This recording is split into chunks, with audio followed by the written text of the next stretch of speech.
What's going on, everybody? Welcome back to another video. It's month 2.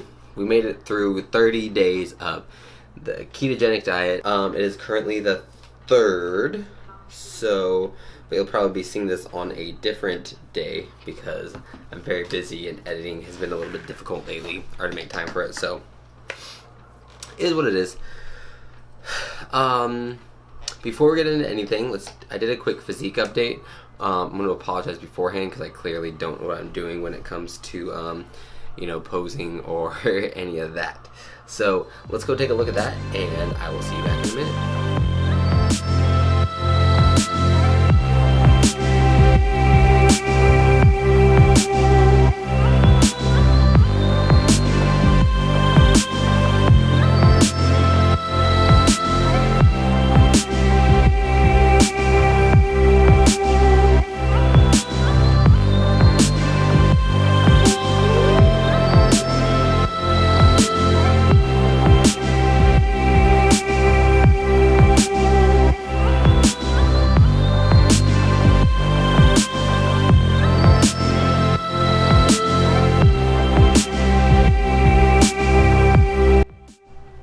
Alright, everybody, welcome back from that very awkward posing video.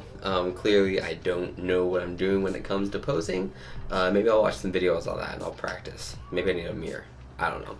Maybe it's the lighting too. We can blame it on, I'm going to blame it on the lighting, but we'll see what I can do for month 3. If you follow me on Instagram, you can see my progress pictures because it is now officially my 1-year journey of starting fitness and everything.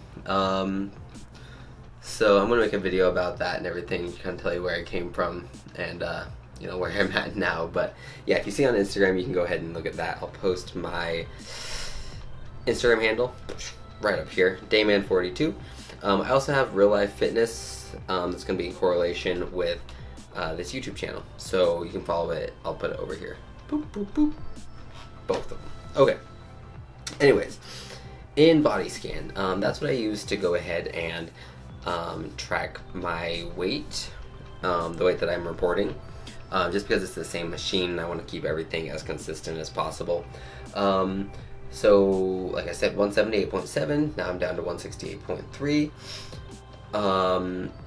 Before anybody says anything about bioimpedance not being a very accurate machine, there's a lot of factors that can throw it off and blah blah blah blah blah blah. I know.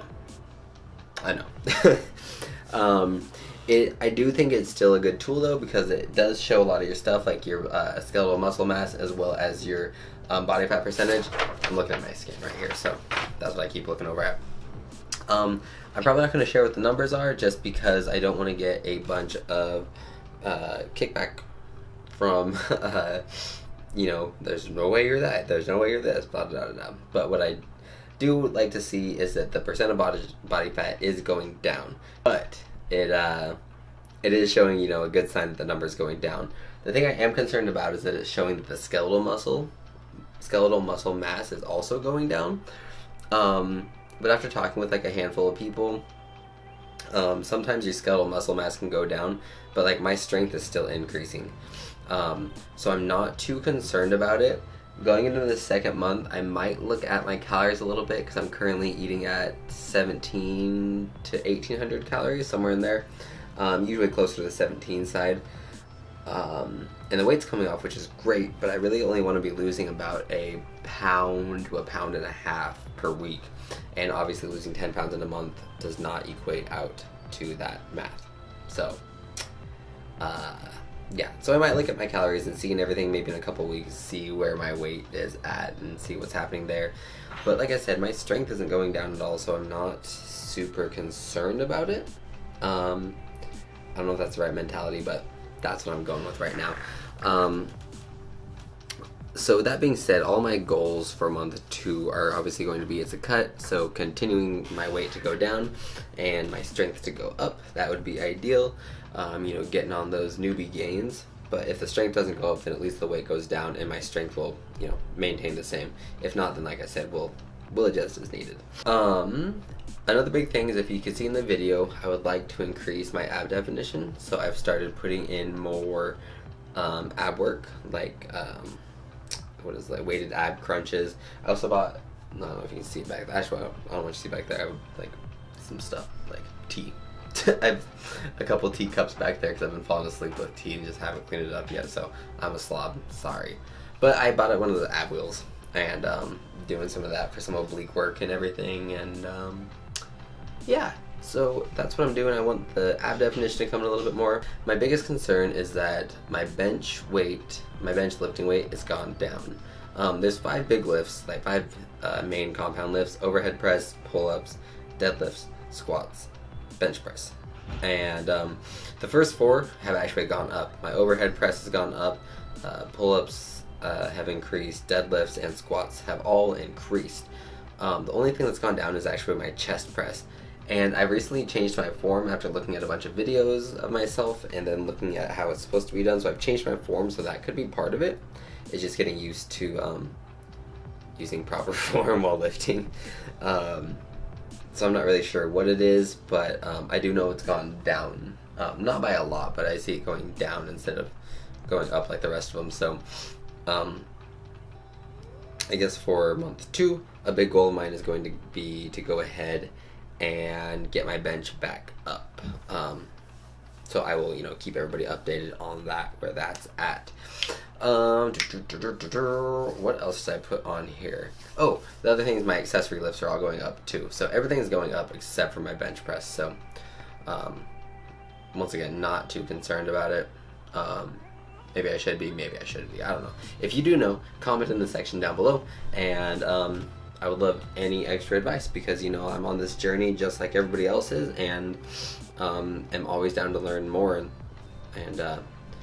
make sure we're doing all this stuff right and getting fit. The final thing that I wanted to bring up was just something that I highly suggest everybody does, because I know that it's helped me a lot, especially like if I get down into a downtime, because like I said, this is my year mark in February. I started working out in February of 2018, and now it's February 2019. How time flies. But the thing that I want to say is, well, 2 things actually. One, we'll start with weight, is taking your weight. I weigh myself every day, but the big thing is not to focus on the weight, because there's things called non-scale victories, which are basically your clothes are fitting better, or people are noticing your weight loss, or your face is looking slimmer, or various different things that aren't judged by the weight on the scale, because there's, once again, like the inBody scan, there's a lot of things that can throw off your weight from a day. Maybe you're holding more water, maybe you're a female and it's that time of the month, and so your weight's fluctuating up a little bit. Maybe you ate more food the day before, that day, or maybe it's a different time, and I mean, the list goes on of things that it could be. I don't like taking my weight and being like, oh no, I'm up 3 pounds today, I'm doing everything wrong, I better cut down my calories. So there's 2 ways you can do it. I like to do it, I just take it every Saturday, and that's the weight that I do, and that's the weight that I just record every Saturday. But I know another way to do it, and this is probably more accurate, is take your weight all 7 days and then find the average of it. If you don't know how to find the average, Google it. That's math. So so what you're going to do is take the average of it, and then you can just record that way, and that'll probably give you a much more accurate description of where your weight actually is. So but I just kind of take every weight and see where it's at, and what you want to be seeing is a downward climb, because really the weight works is you're going to see it like over here, and it's probably going to go down, and then you'll probably see it come up, and then it's going to go down, and then you might see it come up a lot. But what you want to see is eventually the average should be coming down. So taking your weight, keeping track of it, and not tripping on the scale, because there's a lot of factors that go into it. So similar to the weight thing, the thing I wanted to bring up was taking weekly pictures. I know some people are very opposed to taking weekly pictures, and especially if you're a little bit bigger, you might, just not want to see yourself in pictures, but you don't have to. Take the pictures, throw them in a folder, don't look at them, but then the next week take more pictures in the exact same poses and put them back in that folder. And basically what happens is, well, a couple of things. One, it's amazing to see it. you know, a year later, see where you came, see the progress you made, and seeing your journey along the way. So this is my year mark, like I mentioned earlier, and I was able to look back for the whole year and see a weekly progress of, you know, where I was to where I am now. And it's crazy to see like how your body's different, and it's kind of cool to remember, you know, like, oh, this is where I was during that time, or this is where I was during this time. So it's a really cool feature.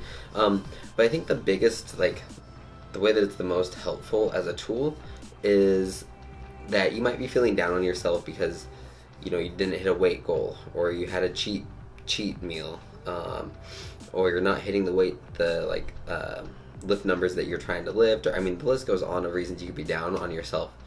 But you can go back to those pictures and you can see, like, a lot of times you can see, like, week to week, like, how you actually changed. And so there would be times where I'd be like, oh, like, I'm feeling really bloated this day. I'm really feeling not, like, great about, you know, this or that, or I'm not making any progress. Like, oh, I should just quit. I'm not making any progress. And then I'd go back and I'd look at my pictures from, like, you know, the last month or even a couple weeks ago, and I'd be like, oh, I can see, like, a little bit of definition on my biceps, or I can tell my love handles are a little bit smaller, or my traps are more defined, or, you know, you notice the little tiny things when you start looking for them. But if you don't have those pictures and you're just going off what you're seeing in the mirror every single day, you're not going to notice the differences as much as you're going to see in a picture. So as much like the weight, as long as you don't, like, get down on yourself about it and beat yourself up, you know, it's not for negative critiquing, it's for the positive critiquing. And it also helps you so you can be able to be like, oh, well, this is what I want to focus on more now. So anyways, though, that's that. Those are my two, you know, kind of tips and pointers, is take weekly pictures and weigh yourself and track your weight at least once a week, or you can do it every day and then average it out. That's going to wrap it up for this video. I got to do some laundry, so probably going to have to get out of here. If you enjoyed the video, please, you know, like, share, subscribe, all that normal YouTube stuff that you would usually do. If you haven't followed my Instagram, I posted it before, but I'll also put it down in the description. So, I mean, you know, same as always. Until next time, let's stay fit.